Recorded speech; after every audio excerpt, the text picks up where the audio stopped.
My name is Osman Ali. I am the director and the founder of the Somali Museum of Minnesota. Thanks for Michèle and the crew that filming us and the East Side Library for having us here today to share with you our experience in the Somali culture, especially the Somali dance or the Somali folklore dance. And we are so happy to be part of this and to talk a little bit about my experience. I started this museum in 2009. It's the first time that we have the collection. And it was 2013 when we have a home for it. Home is not a permanent home, but it's a temporary home. We lease it. And from 2013, we are still in the same location, 1516 East Lake Street, Minneapolis, Minnesota. And I started this museum because of I've been in the culture field and I've been an artist for the Somali community since I was back home, since I was in Arabian countries, since I was here in America for the last 25 years. And I was serving the community in different ways. And here in Minnesota, I start like to help the community with the, especially the immigrants, how to drive and be part of this great Minnesotans. And I started my first driving school, Alice Driving School, in 1997. Then I started Alice Catering. I serving schools and neighborhood with food, opened a restaurant for the community also. And I did a lot of different, parts of different, things for the community. And after that, I started the museum. When I started the museum, my attention was how to create something for the young generation. Those who born and raised here in the United States and otherwhere in the other world, and how they can learn their traditional culture, how they learn their language, how they learn, their traditional dances. And I started that for collecting the artifacts, and I make a space for the museum. And I had collected for the last 10 years over 800 items.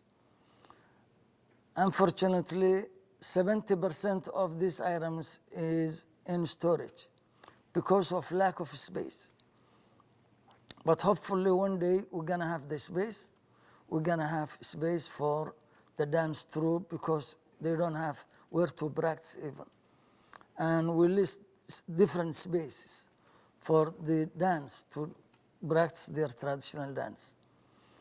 So once we did that, I thought about not to get, visitors to come to the museum and take a tour for the museum and learn about the history of Somalia and the culture. But we tried to get other way to get involved with the community and to learn more about us, more about our culture, more about our heritage. And especially, we are from a nomadic society. So once you are from a nomadic society, there is a lot is gonna be new to you because those who live in the cities, big cities, they are not that much different from those who live in other countries. They have common similarities in between them they can share. But the nomadic society, they have their own, culture. And they don't share a lot with those who live in the city. Compared to food, traditional dance, the way they act, their marriage system, all that is completely different from those who live in the city. So when the museum got established in 2013, we started different programs. What's that programs? Traditional dance, mobile show. We started weaving classes. We started Somali language classes. We started a lot of different programs beside the museum. So these programs goes outside the museum and get involved with the community. And we tried to build bridge that connects the Somali community that's always isolated from the other communities to connect them with the other communities to learn from each other. And they come with their culture and we bring our culture in that spot. So that makes kind of understanding and more, relationship between the communities to learn from each other. So once we started that, the best program we have ever in the museum, and that goes outside the museum programs, was when we started to create the dance troupe group. And this group, the time we started with the dance troupe, we don't have that much funding to pay this young generation. But because they love their culture, they came and they took part of that. They were volunteering for 1.5 years for the communities. And they never get paid for that because we don't get paid that time and everything was like volunteer. So they were so passionate for their culture to be part on that. And there's a lot of example of that. So we started to teach the community the traditional dance. And every year we have a new group. Every year we have a new group that learn the culture, learn the traditional dance. So once we teach this young generation their culture, their traditional dance, they get involved with that and they like it, their culture. So that's how we started, because they're gonna explain each one of them how they started and what they do exactly, and their passion for their, folklore dance. They've been for a while, some of them they are new, and now we have more than close to 100 dance troupe that has been graduated from our classes in Minnesota. If one day we ask for like 40 dance troupe, we need today, and we call our senior dance troupes, most of them they get married, most of them they have big, great jobs, and they have graduated, from universities. Still they're gonna come, and they're gonna show up with their, culture and traditional dance. So that's how we get involved with the community, and that's how this traditional dance is kind of a tool that we use to educate the young generation and connect them with their parents and families. Once they learn from the museum something, from their traditional dance, they share these stories with their families. Once they share their stories with their families, then what happens? The family will like to keep these kids in the museum and around the programs in the museum, not to go otherwhere and just to get involved with this culture, and because they are doing good things. So once they are doing good things, they don't have to go somewhere else. So that's how we are giving more attention, especially to the youth, the young generation. At the same time, We are the largest Somali immigrant in the United States, in Minnesota. And Minnesota is number one. Once we are number one immigrants in this state, the state has to know a lot about us. They have to know a lot because there's a lot of things in our culture that's not working with the other communities. But once they know what we mean by this, and it's not offensive, and we don't mean anything bad, and they learn that, they don't be aggressive again. They know what we mean this, and this is our culture. The same thing with the American culture. A lot of things doesn't work with our culture. But once we learn what they mean by that, we're gonna be okay. We're gonna be fine with this. So it's a matter of understanding this, dance that we involve with the community. It's kind of educational program that people may know more about us, at the same time entertain our community and other communities with the Somali dance. And it's not only Somali youth learn the dance, non-Somalis take part of this also. And a lot come and take a training. Every Saturday before the COVID-19, we had a space that we leased and we practice dance every Saturday. And for the first hour, it's for the public, general public. And the last hour is for the Somali, Somali Museum dance troupe, practice. So that's how we get involved. And they're gonna explain a lot about this because they dance, I watch, I don't dance. So once I don't dance, but I watch, I like to watch how they are dancing, I be proud of them. When every year I see new group, creatives, they dancing in different kind of dance.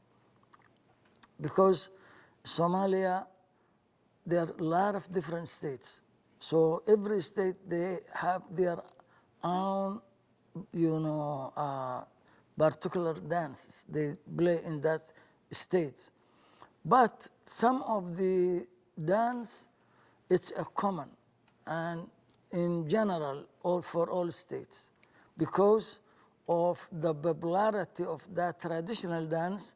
It goes through beyond the border of other states, and it goes all around Somalia and all around the world also. Thank you. I have questions, but we should go all the way around and then open up the conversation. Thank you. You're welcome.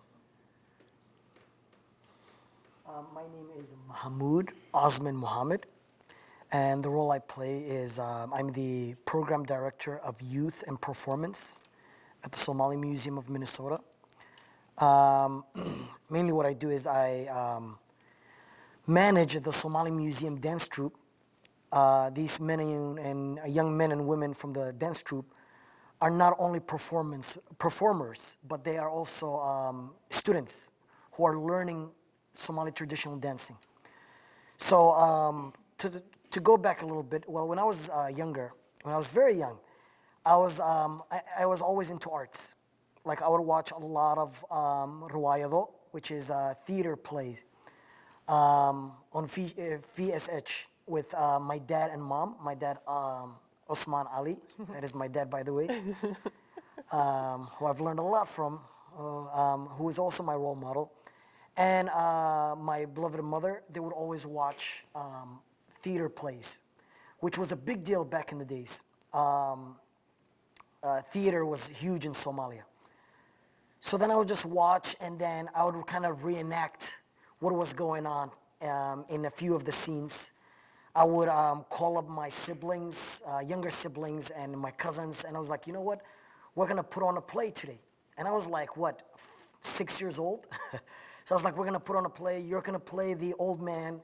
You're gonna play the villain, and so on. And then we would put together a play and then invite our neighbors, and family members, including my dad and mom. And I was like, we have a play for you guys today. You enjoy and watch.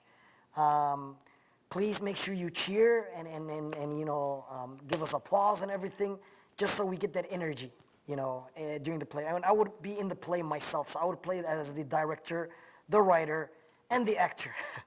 And again, I was just 6.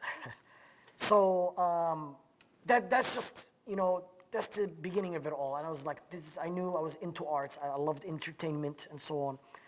So as I got older, so we've traveled to the United States, and my new home became Houston, Texas, where I've lived for a very long time. And that's where I started attending elementary school. In elementary school, there was a choir, there was a group of choir, and I was invited to the choir. It was like, oh, let's just, actually it was a class. It was a choir class. And then we are taking turns singing. So it was my turn, so I had to, kind of show them, what I was about. So I started singing, and they were like, oh my goodness, you have such an amazing voice. We want you to sing all the solos. So I started singing all the solos, and again in middle school, I was also in choir there. And then in high school, I started joining the drama club, where I started acting. And then there was this UIL play that I competed in, and I've won a few awards. And I was just like, okay. UIL? UIL. So that's what they call the competition. Okay. So it's a competition that happens in Texas once a year. And I was in a play called Mary Gerard, and I was playing the ward, one of the wards. So I thought I did my role really well, and I've won awards. So that kind of boosted my confidence, and I felt really good about myself. I was like, oh, I'm really good at this stuff. Once I was done with high school, I really did not have any guidance as far as career. Didn't really know what I wanted to do with myself or what to do. A few family members advised me to become a doctor, a future doctor, of course. I think it's with all Somalis. You either got to be a doctor or an engineer. So I was not really happy with being in that field. So for a while, I did not know what I wanted to do. So just to earn a degree, just to, find a job, I earned my Bachelor's of Science in Business, and I specialized in healthcare management. Afterwards, my father created the Somali Museum, and I was just like, okay, this is good because there's art here. So I've asked my dad if I could manage the Somali Museum dance troupe. And my dad was like, oh, just because you're my son doesn't mean you'll just get a job here. You got to prove yourself. So I volunteered for a year and a half. And I wasn't the only one volunteering. The dance troupe were also volunteering. So we were from one event to the next. And, we've done outdoor events. We've done corporate events, indoor, private events, weddings, parties, you name it. We've done every type of event. And after a year and a half later, then we started to grow. And we were getting a lot of requests. And we were invited to so many events. So we started charging people, and we finally started getting paid for it. Because we still had, although it wasn't really about the money to us. It really wasn't. It was just about the community, giving back to the community and making a difference. And we all enjoyed doing what we were doing. But we had bills to pay as well. So, so it was really nice that we were getting paid for our time, all the times that we put into it. So, and I really enjoyed becoming the Somali Museum Dance Troupe. I've learned so much. I've gained so many skills. I've become a way better manager. I've learned so much from them. And and we were, most importantly, we were making a difference. And there's no other feeling like going out there and having this connection with the audience. Watching all these elders laughing and enjoying and just, who knows what they've been through that week. You know, a lot of people are going through things, and I felt like entertainment is their medication. And we were entertaining them, but not only were we entertaining them, but we were also educating them about the Somali culture. And that just, you know, made me want to do this even more. Besides all the things that were going on. And this, it wasn't the easiest journey. You know, there were just so much to deal with. You know, I played their music during events. I was their MC, you know, made sure they all were in costume, making sure they're all fed at the same time, you know, especially traveling with teenagers. Making sure that everything was managed well, that we are communicating with the venues and so on. Then we started traveling. And then that's when I really felt like a rock star. So we were traveling. We've traveled and performed in Ohio, at Texas, in California. We've been to Washington, North Dakota, and you name it, many more. And we've performed all across Minnesota. And I think this was, you know, one of the best journeys I've been in. And I want to continue on for as many years as possible that we could do this. Yeah, so. Thank you. Yeah. Well, hello everybody, my name is Bilan. And, well, what drove me to joining the Somali Museum Dance Troupe was from a very young age. I was very troubled. I mean, honestly, I started being troubled after my father passed away, and he was a very, very, very important person in my life. His name was Mohamed, Osman. He was very just, you know, gentle. He was just, you know, like a teenage girl. A daddy's girl can't be a daddy's girl without her dad, you know? So I've always danced every day of my life. It made my father very happy to see his daughter just dancing around and stuff like that. So I loved doing it for myself and for my father because he was very happy watching me dance around. So I started dance from a very early age. And when my father passed away, it was the only thing I knew how to cope with, you know? Didn't have many friends. I didn't want to get comfortable with people. I didn't want to let people in because I believed in this idea where if I let people in, they'll leave me like my father did, and they wouldn't have a choice. So I didn't want to get close to anybody. I didn't like telling anybody about anything that happened to me. If I was upset that day, I'll dance it out. If I was mad that day, I'll just dance it out. Whatever happened to me, if I was happy, if I was sad, I would just dance. So fast forward, I'm in high school. My father passed away newly.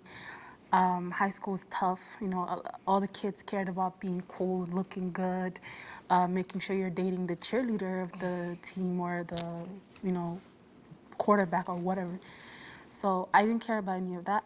I went through depression, anxiety, so that kind of made me mature a little bit faster for my age. And I didn't really have a choice as well because I just had a mother who's not educated in anything at all, can't work in any field because she didn't get an education. And the only field that she could work at was for my brothers, which are sick. So after a while, looking at my life, I just said, you know, like, I want to change because this is not who I am. Like, someone who's depressed, who's just always to themselves, that's not who I am. I'm very goofy, I'm very, you know, funny. I just like to make people laugh, entertain people. So why not put what I love to do and entertaining people together in one? And that's what the Somali Museum allowed me to do.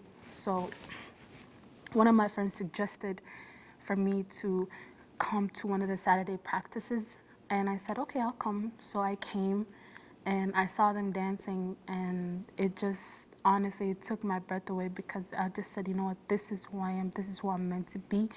I'm showing off my culture, I'm showing off who I am as a woman, and everything in one, and I'm entertaining, and I'm getting paid for it. It doesn't really, it's a win-win either way, you know? So I joined the Somali Museum, and not only did I find a family there, I found a father figure. Mr. Osman knew my father. They grew up together, I'm guessing. So I found a father figure. I found an older brother who advised us, stay away from drugs, don't do this, don't do that, this is bad for you, that's bad for you, focus on your school. And, we just had a mature person who has been through their, young phase and is newly into being a really mature adult with work. So he told us everything we needed to know, everything, we went to him advices that you will go to with your best friend. If you got your heart broken, you can't really go to your older brother and be like, oh, this boy just broke my heart. But you can go to Mohamoud and let him know this just happened, I don't know how to cope with that, I don't know what to do. And he was studying psychology at that time. Oh, that. and I go to him for that, and whatever I need, when I thought about deep psychological things that were not normal, I refused to do therapy because I refused to just look at a stranger and tell them about my life and everything secretive about my life. So he became not only my brother, but my therapist and everything. Sometimes I feel like I annoy him with the questions that I ask him.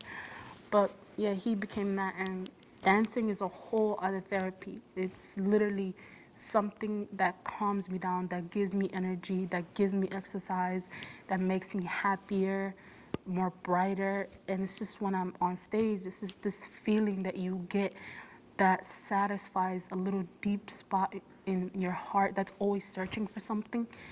And that's what dancing did to me. When I'm on stage, it's just nothing can touch me. No one can say anything to me. It's me and the audience is like clapping back for you. They're energized. They see your moves. You do one crazy move and they all scream. It's like you have them at the palm of your hands, and you can make them do what you want based on your performance. And I loved that. I loved the experience. I loved proving myself, coming on stage and be like, you're gonna wanna see me again because you're gonna really enjoy this. So I enjoyed doing that. And I made brothers, I made sisters in the Somali Museum. We're really close now, so, it was always a win-win. So that's one of the big reasons why I joined the Somali Museum. Thank you so much. Okay. All right. My name is Awale, and I'm one of the Somali Museum dance troupes.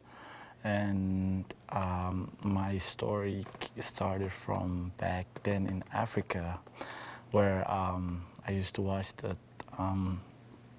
this show called Tartanka Dantada, which is like the competition of Danto, which was like, different states and different groups that had names that would compete on like different different traditional dances, including Danto and so all such things, And I used to watch that show a lot, and I learned everything, like almost every dance from them. I used to watch them and then practice at home, and then show it off like, hey, I know the better dance than you do, So and then after a couple of years, that was in like 2012 when I used to watch the TV show. And then in 2014, I moved to America. And then I was like, there's no more, don't even think about dance or anything like that, because this is a whole different country. You're in America. There's not such thing as competition of danto. And I was like, now it's start a whole new life. And then I used to go to Metro Prep College High School in. They were based in South Minneapolis first, and then they moved to North Minneapolis now. So yeah, I used to go to that school, and then after going there for like a year, I heard about the traditional day. That way, everybody in the school would show off, their if they're Somali, they would show off their danto or traditional dances. If they're Hispanic, black, white, whatever somebody had to show, they will perform there that day. So I was like, it was mostly, that school was mostly Somalis, so it was just, only Somali dances, most of the people that were there. So they said, who could dance Lanto, and I was like, are you kidding me? I am good at it. Right here, professional at it too. And I was like, let me show it off what I got, the moves that I, learned from the dance, like the TV that I used to watch. And, I even helped some of my friends because there weren't much of my, friends that knew how to dance the danto. So I helped them, get to know the basic, dances, and then we practiced it a couple of days before the big show day. And then we performed, and I was like, the star of that day. I was like, wow, this is exciting, I wish I had, I did this for more than just school. So, and then I used to go to the school with my cousin. Her name was Samira Dakane. She knew about the Somali Museum dance troupe, but I didn't. So she said, hey, you're really good at the danto, and you should come to you should join the Somali Museum. They will pay you to dance. And I was like, wow, that's really good. I was like, this is what I was looking for. Let me, see what they're up to, and see what I could, get myself into.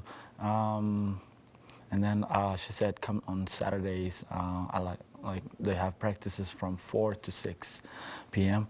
So I said, yeah, sure, I will come there. And that Saturday, I came with two of my friends. Aden were there, and Kassin Hassan. They were the two favorite people that I grew up with and back in Africa, and at the same time, stayed around, kept. We were still friends, but in Minnesota as well. So we were like, let's give it a shot. Let me go see what they're up to.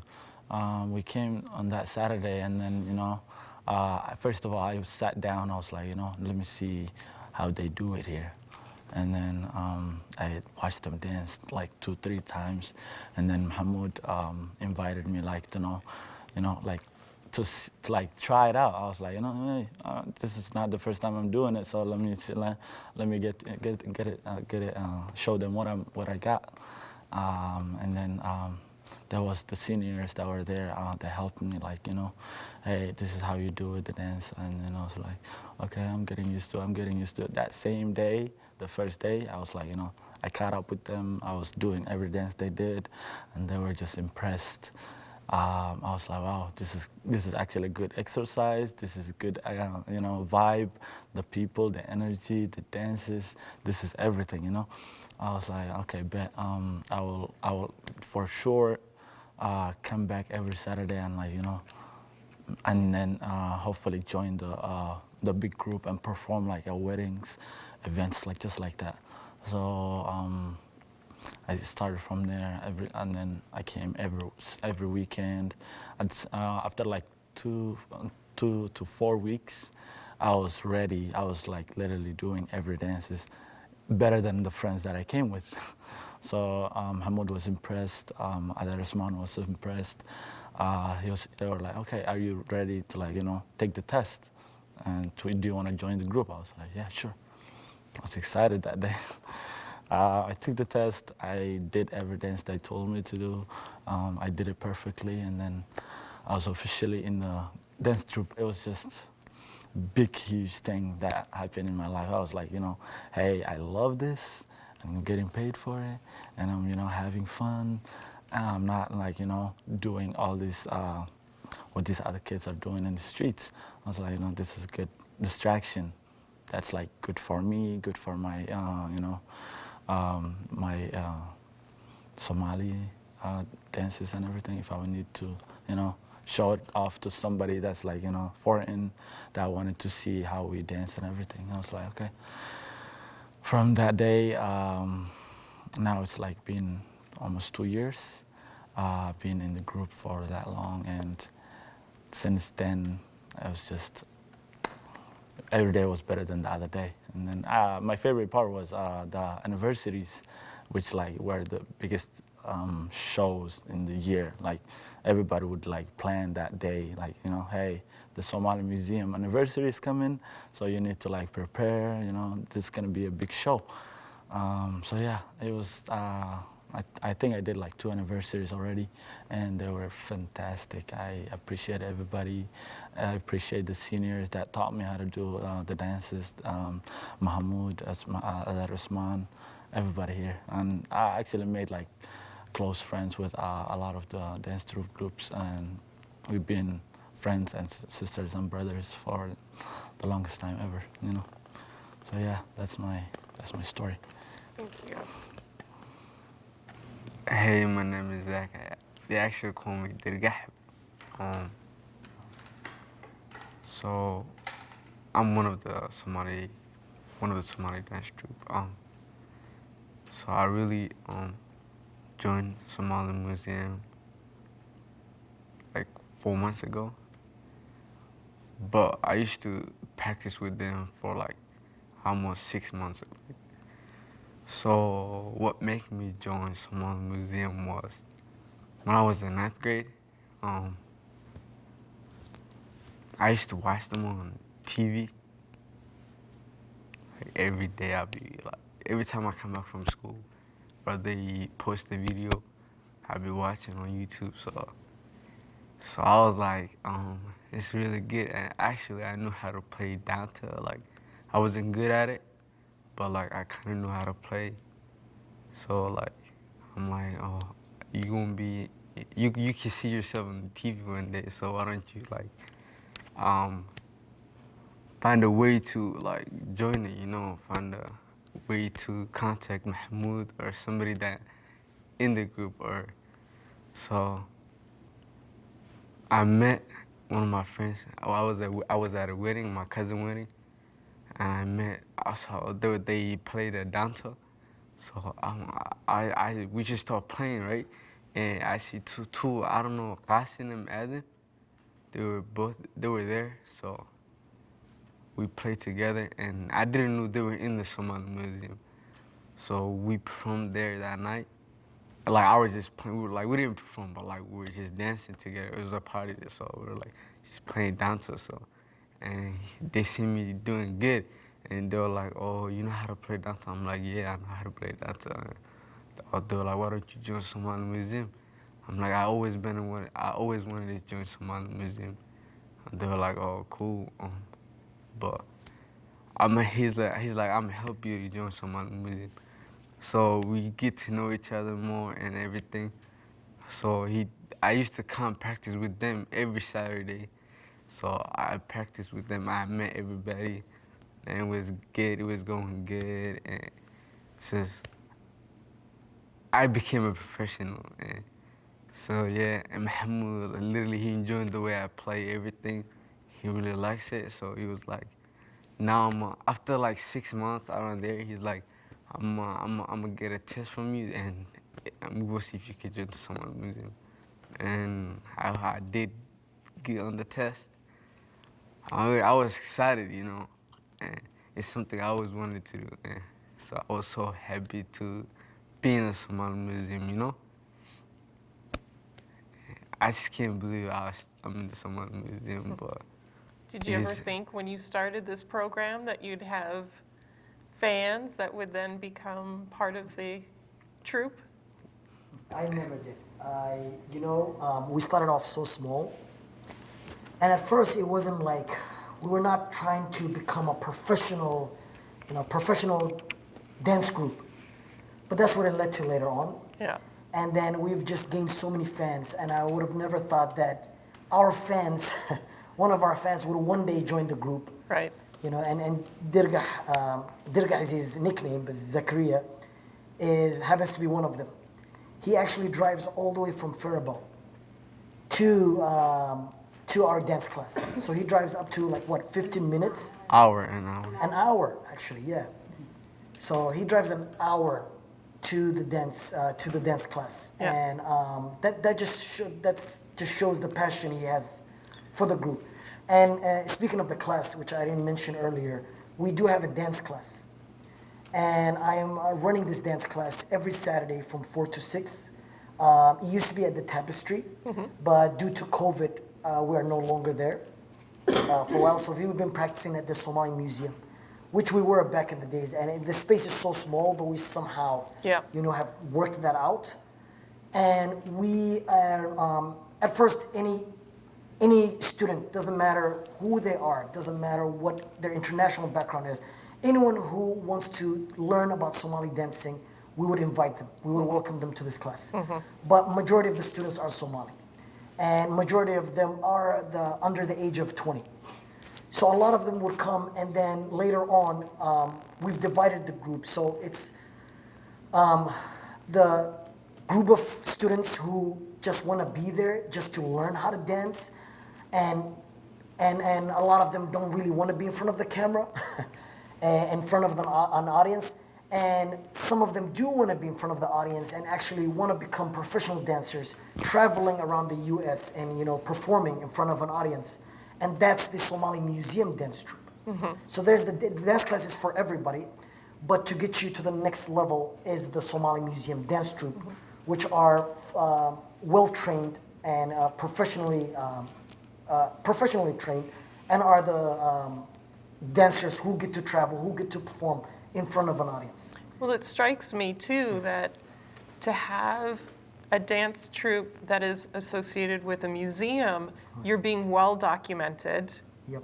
Right? That it's part of the collection in some ways. It's a living form that you're keeping alive through participation, that then also encourages youth to then be drawn into the museum and the culture. So it does have kind of a cyclical way of coming through. And I know we've talked also about how you've been able to source some of the dances through YouTube, that documentation isn't always from Somalia, that you're finding documentation around the world to be able to preserve and teach and pass on these dance forms.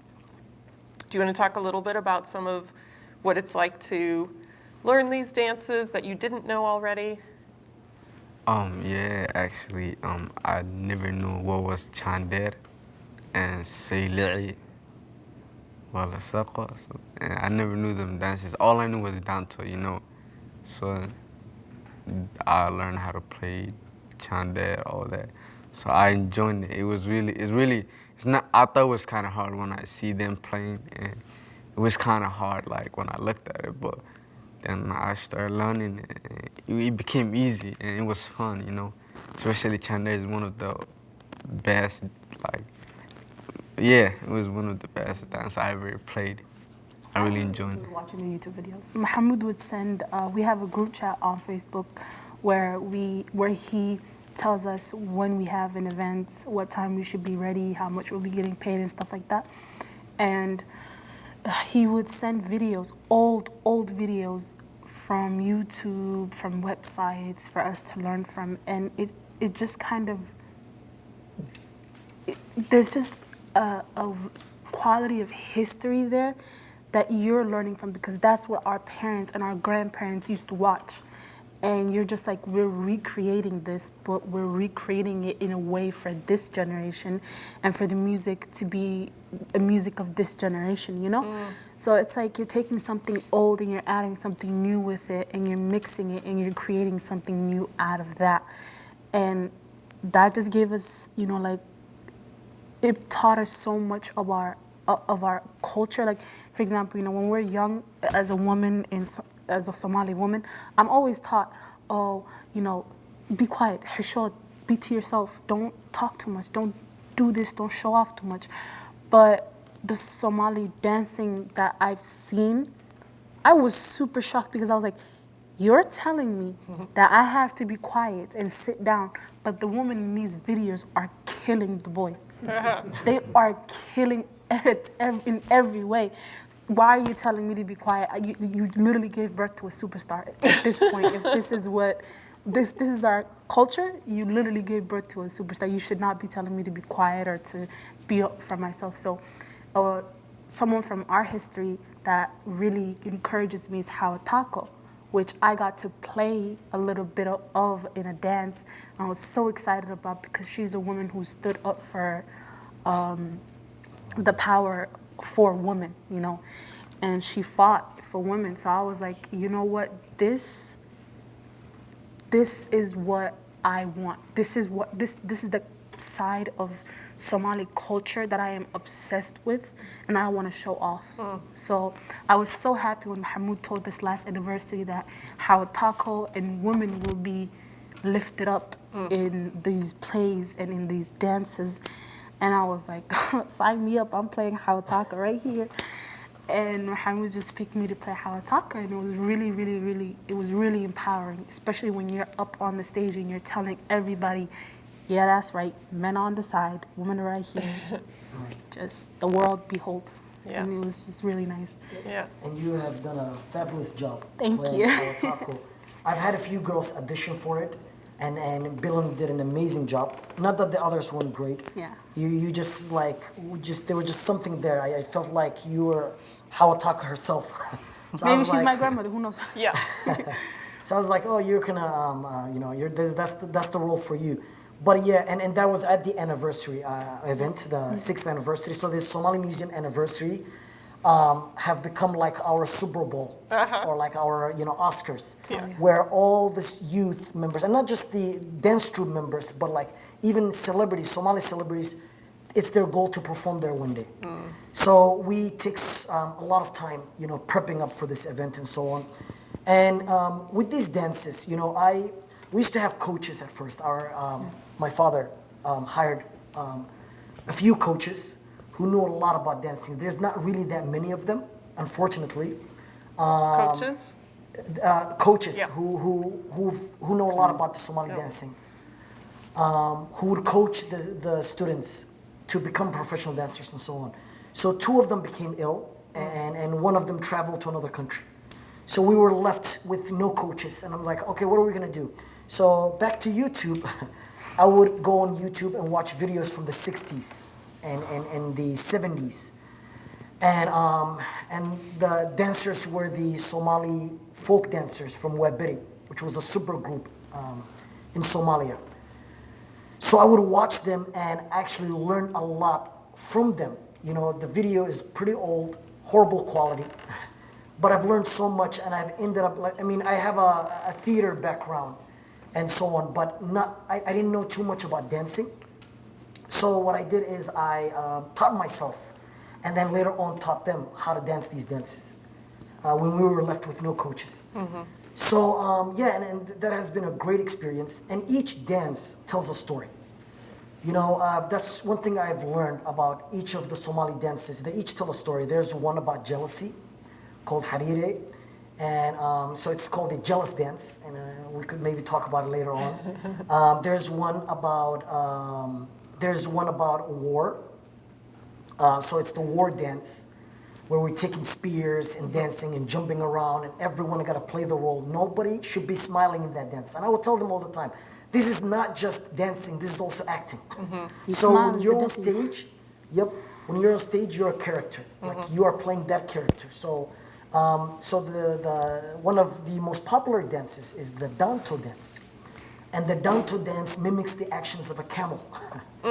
So this dance, they should get into a I know it's crazy that I say this, but we have to get into the camel character. So now we're playing an animal as well, where we're bobbing the neck and swinging the arms from side to side, and bobbing the knees as well. So next thing you know, you're now a camel, and it's just it's amazing that how each tells a story, and we've got to play that on stage. Yeah. Well, movements speak so clearly too, so that if you're embodying the rhythm and the pattern and of an animal, it will give you a certain mood that creates also the context for a culture. Exactly. To be at home and Osman, what you were you're speaking about also nomadic Yes. societies. About the dance, the traditional dance, you know, the nomadic traditional dance is the same as how they play today, but it's not exactly. It was different. But what we see right now here in our traditional dance, it's related to that nomadic dance, but there's slight difference. And the traditional dance we have, there was no music at all. There is no music. And because of also, it was not that time when they were dancing, it was not about religion, but it was about lack of instrument that they play with. They don't have that instruments. But they were so lucky to not to have that instrument because our religion doesn't allow us to play with music. If you want to sing the songs in our culture here as a Muslim, it's not allowed with music. But you can sing, you can dance, you can do a lot, but without instrumental music, you know, music. But drum, they use the drum only. The drum was the only instrument they had because it's, you know, man-made. And they cut, you know, something from the wood and they take, you know, leather skin and they put it on the top of whatever they have and they make it dry, and after that they play that drum with their traditional dance. But there was no, you know, piano, there was no guitar, there was no all this stuff. And that's how they were playing that time. Now, when we started here, the traditional dance in the new world and civilization became different and everything has been changed. And now new generations, they have no background with their traditional way of dancing. They dance with instruments to get the rhythm with the music and all that. They can take and dance the same but with music. So when we started, a lot of members of the community said, hey, you guys, this is not a traditional dance. You bring with a modern dance, which is with music. So the religion will not allow you to do that. We said, okay, we know that, but it needs a time. You know, nothing comes by revolution. It needs to go by evolution, step by step, step by step. So once we collect, we have all this young generation. We want to teach them something. From scratch, with the old traditional dance, it needs a lot of time to practice that. And just they started with this traditional dance with a music. We will try to minimize and come with the old traditional dance that everybody knows back of the days. So we do have, you know, like big event. Every year we do like anniversary, you know, every year.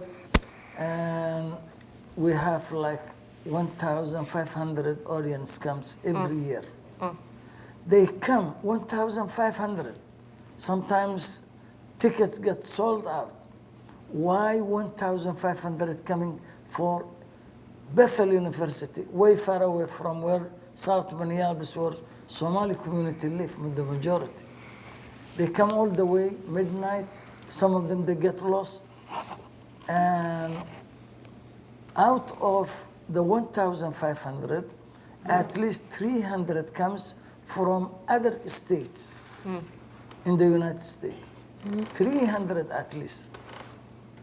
And some comes from Canada even, for this event. Some come from London to be part of this event. It's a cultural event. It's all about traditional dance, kids fashion show. It's about play that tells something about the culture, about, the community, about the situation that the people live. And it was so long time people, they don't come with a theater that they can sit like back of the days in Somalia and watch the play and the entertainment that they have. So it's the only place we have today in our anniversary, events in Minnesota. That's not happened in anywhere in the world today. And that's everybody comes for that event. So the dance that we do in the event, we don't use all instruments. Some of the traditional dance sometimes with no instrument, practicing with climbing and stomping the legs and with the voice, singing with the voice. So people, when they sing and climb and use their foot here, like a drum, to get the rhythm, with the, like this.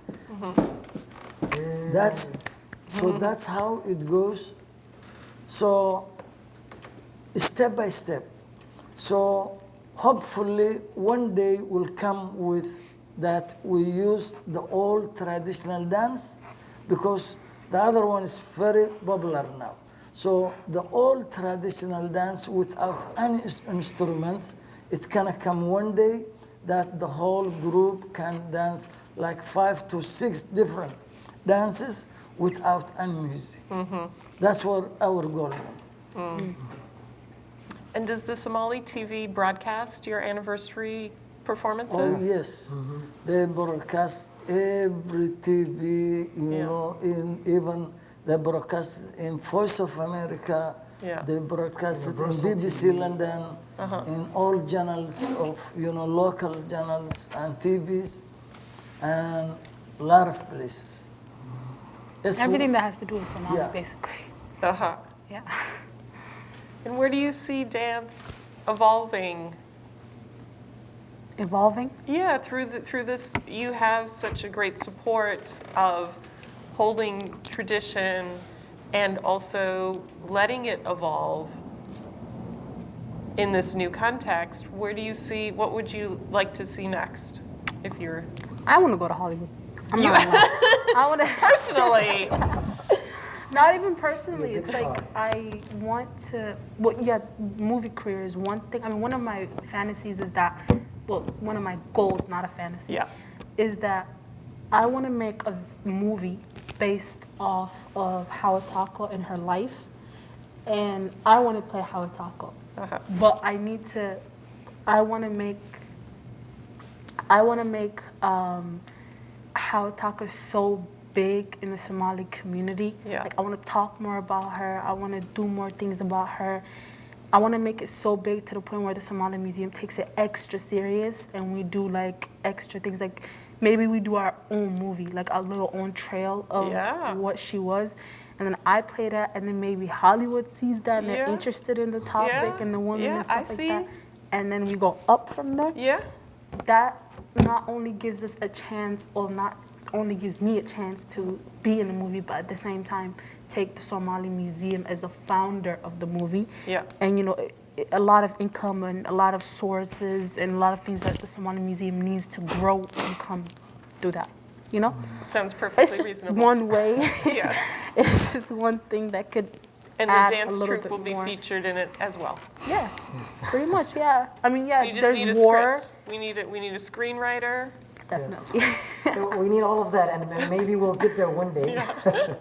We'll get there one day, and we want to, like we've, like Bilan, we've had other youth members who came and wanted to be stars and wanted to, be a part of the Hollywood world. Yeah. And it's really hard because there's not that many opportunities for people such as us. I mean, there were 2 movies that we could possibly audition for in the past, like way in the past, and that was Block Hawk Down and Captain Phillips. Yeah. And in Block Hawk Down, really, it wasn't Somalis playing the roles. It was mostly other, people from other countries in Africa. Yeah. And the only other opportunity that came by was Captain Phillips. And that's a whole nother story because I think we were not represented well in both. It's like, it's always the negative, Right. We are always the pirates. Yeah, the we're either the pirate. pirates Oh my God. or we're the terrorists and so on. So hopefully there comes a day where they could play roles, positive roles. Yeah. In Hollywood and so on. And we're giving them that platform. Like we are not only going to events to dance, but we're also connecting with people and so on and getting to know people. And they get to show off their talent. Because sometimes we do incorporate acting in the dancing. Sometimes they'll do poetry in there. There's just so much that goes on. We get as creative as we can be. And yeah, hopefully one day we'll get big and produce our own movies. We've already started with the stage theater plays that we are that are really popular. Well, thinking about what Awale was talking about with the dance competition, I think a dance competition sounds like the next against, step. Oh, yes, once a year we could do a dance off. Good idea. We can actually do it. Yeah, like we could like make a competition about. There's even groups in Europe, in America, Ohio, right? Yeah, there's a group in Ohio. In Ethiopia, there's a group in well-established group in Ethiopia. Yeah, in Africa, Somaliland, Somalia. There's a ton of groups that that could we could create a dance competition between us and them. Like I was thinking local, but you're thinking international. That's there great. there isn't actually like Bigger that is much better. people interested in like dance troops. So there's just Yeah. we want to go out and see what they got to do. With, Yeah. what they Have an got to show us. exchange. Yeah. Oh, speaking of like the old generation, how they mentioned there was an old dance generation. One of my favorite moments in the Somali Museum was that was she an actress or a dancer? A dancer from the Waberis came last year, right? Fainus. Oh my God, I had a starstruck for a second because that was my dad's favorite actress, and she used to be in the play, so actress and Dancer. Yeah. dancer. My God, I almost had a heart attack because I would, like while I was a little baby, I remember I would watch those things with him, when he would babysit me when we were alone at the house. That's literally the only thing we would watch. And my uncles would come, they would talk about how beautiful she looked and stuff like that. I'd be like, oh, okay, I'm telling Mom when she comes, but okay. They were just really happy. It just made her really happy. So when she came and I saw her, I was like, wow, like, you legit remind me of my childhood because of that.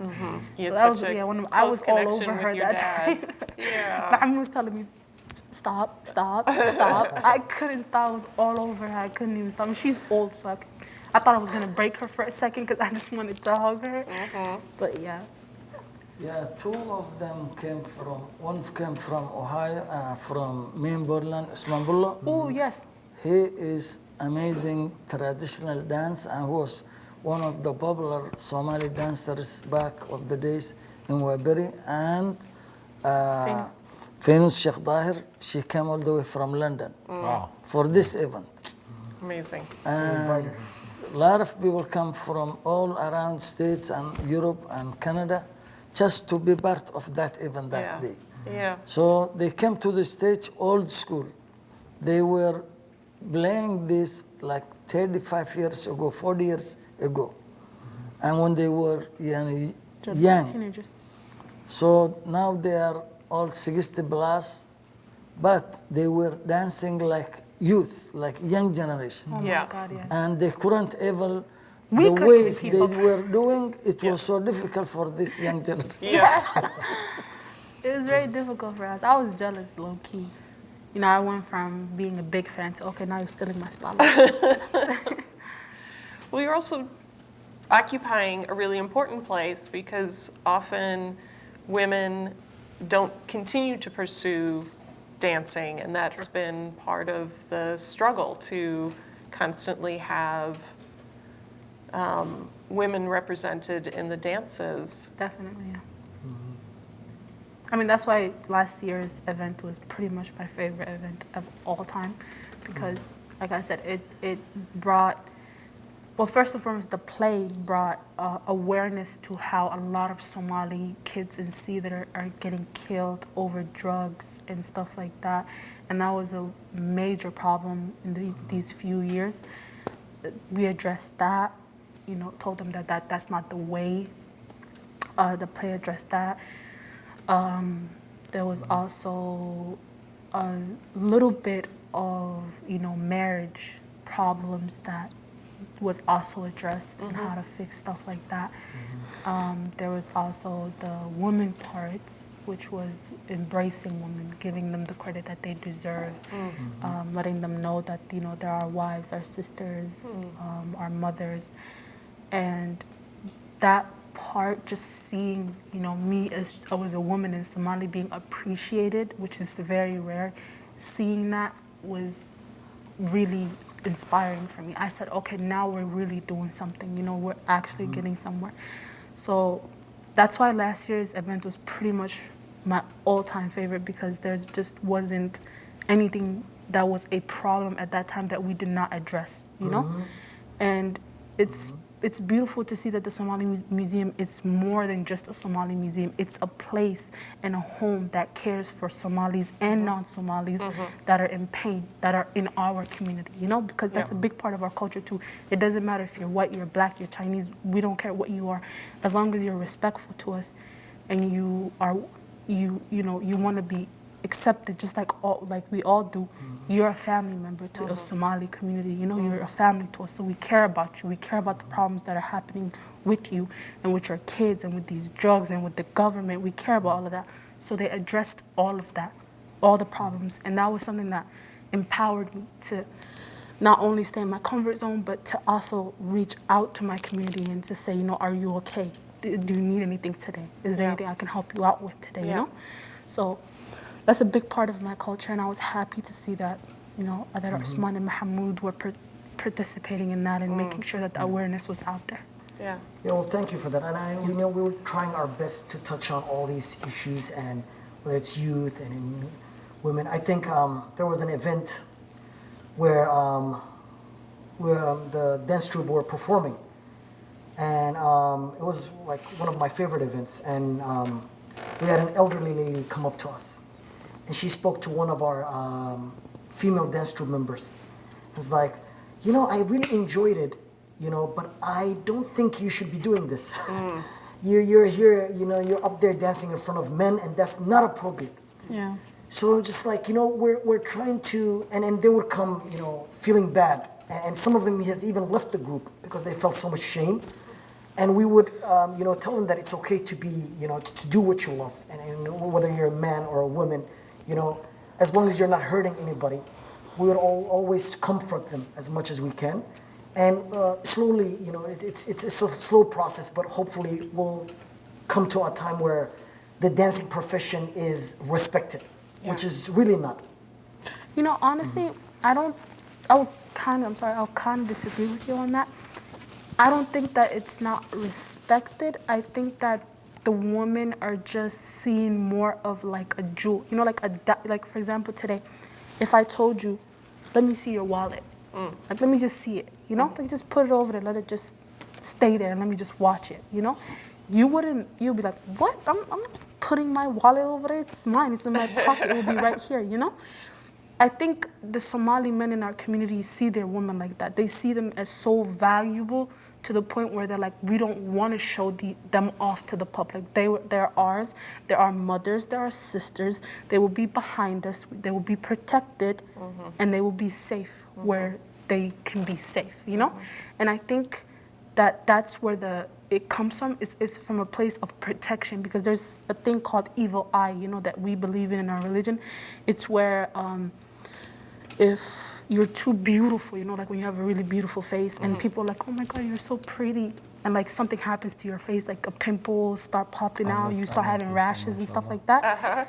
We believe that's caused by the evil eye. So we say if they show off the woman too much like that. There's so many evil eyes. There's so many people that will say, oh, I wish I had her body. Sure. I wish I had her energy. I wish I had her skin. Some people can say that, you know? Therefore, the woman can get sick, or she can start having rashes, and people are protecting them from that. So that's where they come from. The men usually come from a protective spot, Yeah. not from a spot of shaming. And Yeah. it took me a while to understand this, because I always thought people were telling me, oh, shame on you. You shouldn't Right. be doing this. Shame on you, because for a man's sake, you shouldn't be doing that. That's how I always imagined it. But as I grew a little bit older and I started studying a little bit more about why are you telling me, why are you telling me to be a little bit more quiet to myself? And I understood that, okay, men, even in the Western communities, they will agree with me, men are hunters, right? They hunt for women because that's basically like their number one purpose for living. But you know how, like, there's a saying called, you know, you guys know that. It's basically they're saying. I'm not familiar, but I'll that's tell okay. you. I'll translate it. Yeah. It's called.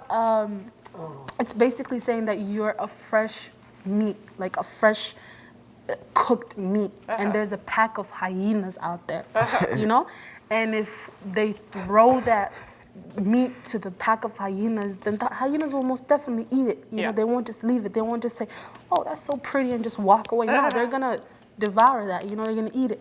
So it's like that's what it is. That's what a woman is. They're saying us that you're a jewel, you're a diamond, you're not something valuable we could just throw out there. You know, we need to protect you. We need to make sure you're okay. We need to make sure you're given to a good man and you're in a good home. So I understood from that perspective, and I came from a place of appreciating them after that. Like, thank you, you're looking out for me, but at the end of the day, I am a woman, I can take care of myself. I'm good, I know what's good for me and what's bad for me, but I appreciate you at the end of the day, you know? So I just want to break loose of that, and I want people to understand that, no, it's not because our men don't want us on stage. It's not because our moms don't want us on stage or having fun. It's just they want us protected. You know, it's that. Yeah, and I understood a little bit of what Mohamed was saying is more about dance specifically, not about women's role in dance. Yeah, not about women, just just about dance. Yeah, and I agree. Dance is often relegated to the background and is decorative, is entertaining. You know, the singers are up front, the speakers are up front, and the dance is often in the background. And how do we, as you know, global society, move dance to the foreground so that it is part of a primary art form. Sorry, Osman, you were going to say something. I was just to follow up about the story what she was telling. It's something that was true in the Somali culture. Yeah. And especially the nomadic, and even those in the cities. And you know that Somalis, or other than, you know, the Muslim community, majority, they have more kids. They have more kids. 6, 7 is normal. 10 is normal. 15 is normal. Yeah. Nobody talk about this. The reason is, here in the Western countries, they have a social security. They have, you know, 401k1. Oh, the retirement funds? Retirement plan. They have a lot, but in our communities and back home, our social security is our kids. The more kids you have, the more safe you are. And our religion also, the kids take care of their parents always. Yeah. So if 2 or 3 get out of the window, still they have some left for them. So this group will take care of the family, their dad and mom. And our culture, they can't leave home unless they get married. And if they leave home before they get married, maybe the boys can leave and stay another location with excuse. Without no excuse, no. But the girl, with excuse or no excuse, she has to stay home unless she get married. Because they take care of the way she was talking. It's like fresh fruit.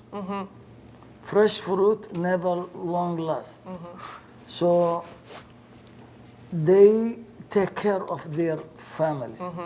Especially the woman has to be supported, like she said. And it sounds like, too, with the art form, you know, what is culturally in a family, in a domestic life, is getting confused with what is on Most stage definitely. and in the art Right, form. Yes. So you're doing such an important job to really show, like, yes, we can still protect our families and keep that cultural lineage, and we can We can now highlight start going out. women in the arts and support Absolutely. them, their voices. Because the way we are living today is not the same way they were living, you know, back of the Yeah, days. yeah. So if we don't do this and we don't exercise this traditional dance, you know, with the youth, boy and girls, and they practice this, they might go different way that they cannot get back from it. So to keep this young generation get involved with their culture and traditional dance is a way that we can protect them, whether they can boys or girls. Boys were not protected before because they have more freedom than the girls. But today, even the boys has to be protected because of this, you know, new environment they get into, and other, you know, cultures they get involved with. So a lot of this young generation, whether boys or girls, might go through that, you know, fall. So we are keeping both of them in one, you know, whole that we can protect all of them. Protect them how? Through their culture and traditional dance. Yeah. And once they, and in the class, so pretty much, yeah, that is definitely true. And when they are here with the Somali Museum, when they're performing and with their, it's not just, you know, it's a protection for them also. It's not just from the you know, from their, from the environments that they live in and so on. But also it's good for them physically. It's good for them emotionally, you know, socially and mentally. So I think this is also what dance has done for them as well. Yeah. That's so beautiful. It's a place where they could come and just express themselves and be themselves. Yeah. You know, and vent. And the other thing about what you said, how you were trying to like break apart the cultural things and the abusive homes and stuff like that, I was actually so shocked at the lack of education that some of like my high school mates or my co-workers had about my religion and my culture. I would literally have some random woman walk up to me and tell me, "Are you oppressed?" And I'll be like, "I'm sorry, what?" She'll say, "Are you oppressed at your home? Are they forcing you to marry someone you don't know or your cousin?" And I'm like, "Where are you getting these ideas from, woman?" And then she said, "Oh, well, I mean, as a Muslim woman, I see you and you're from a different place. I imagine you came here for rescue." And I said, "Well, we don't all come here for rescue. We don't. We just come here for Better life. another life. Not a better life, technically, because honestly, the memories that I have back in my home are 10 times better than any memories I may make here. It's great here. It's amazing here. It's beautiful here. But it's way more wonderful back in my home, you know? And I had to educate her on this because there's so many people, there's so many Islamophobes just saying, "Oh, just because I wear a scarf on my head, I'm oppressed." No, it's a choice that I wear this. It empowers me. You say that you have your freedom to get naked if you want. Well, guess what? I have the freedom to cover up if I want to, you know? So I was really shocked, but you know, the Somali Museum also teaches that. They let you know about that because not only are we Muslims, we're Muslim Somalis, you know what I mean? So the Somali part is important, but the Muslim part is more important because that's our way of life. It's what we believe in after death, you know what I mean? So it's really important for them to know this, because I don't want to, for the rest of my life, go around walking around, have someone come up to me trying to rescue me, saying that I'm oppressed. I am not oppressed. I am happily living with my family. I am. I get to choose who I want to date and who I want to be with. No one's forcing me to marry my cousins. You know, I'm okay. I'm all right. I'm just a teenage girl living in America, a normal girl with just a different culture and a different religion. That's about it, you know? Yeah. And Yeah. that's just what I wanted to say. Yeah. I know we've had such a great conversation. Is there last thoughts you want to share? There's a little funny story. Yes. That, how back then there was no, like he said, there was no music, and you can't really play dancehall. You can, you can make a beat, but plus the girls cannot come out like back then. They can't come. Oh, they yeah, the can't girls get couldn't. out the house, It was only men. So only the men used to come together and just play by themselves, and the girls hear like she hears them singing. When she hears them sing, she's gonna sneak out the house, and come join with them. But since I don't remember, but yeah, my dad said back then they saw a tree. They gonna make that tree like dressed up like a girl, so they gonna get some clothes of a girl. Then they get. So yeah, I kind of forget the story, but They would dress up a yeah, tree as a girl? yeah, as a girl, and he's gonna play with that tree all day, cause yeah, that's that little funny. He told me that they put some clothing on the top of the tree and they assume that this is the girl Yeah. that they are playing with. So they hang around and playing around this tree with the dress, you Yeah, know, yeah. because no girls coming to them. Yeah. Right. So instead of to be alone with no girls, They they put dress the something on tree, that tree yeah. clothing and they practice. assume that this is To the practice. girl. Yeah. Oh, They're Daddy, you playing guys with. used to do that? It's some of the states, women, Not they every don't state show up. yet. But some states, the men only, at night time, they start to climbing and Yeah, and they come with together. their voices also, Yeah. just to play the traditional dance. The girls around that area, they come, sneak around, and they go and Yeah. play with them. Yeah. But nobody can recognize them. Yeah. They cover Yeah, their in the face, rain. everything, and they play, but nobody knows who she and where she is from. But Yeah. they play But once they know they're the done. area that she came They, from. they know the area, but they don't know. Is it Mohammed's daughter or is this Ahmed's daughter? They can't recognize. Yeah. So tomorrow they cannot say, Fatima was playing with us. You don't know. Yeah, you don't know. Everybody's anonymous. Well, thank you for sharing all your stories, your personal stories, your histories, and the importance of dance in your lives. It's really such a pleasure to be partnering with you, and thank you. Thank Yeah, you you're so welcome. much. Thank you for having us here. Yay. Yeah.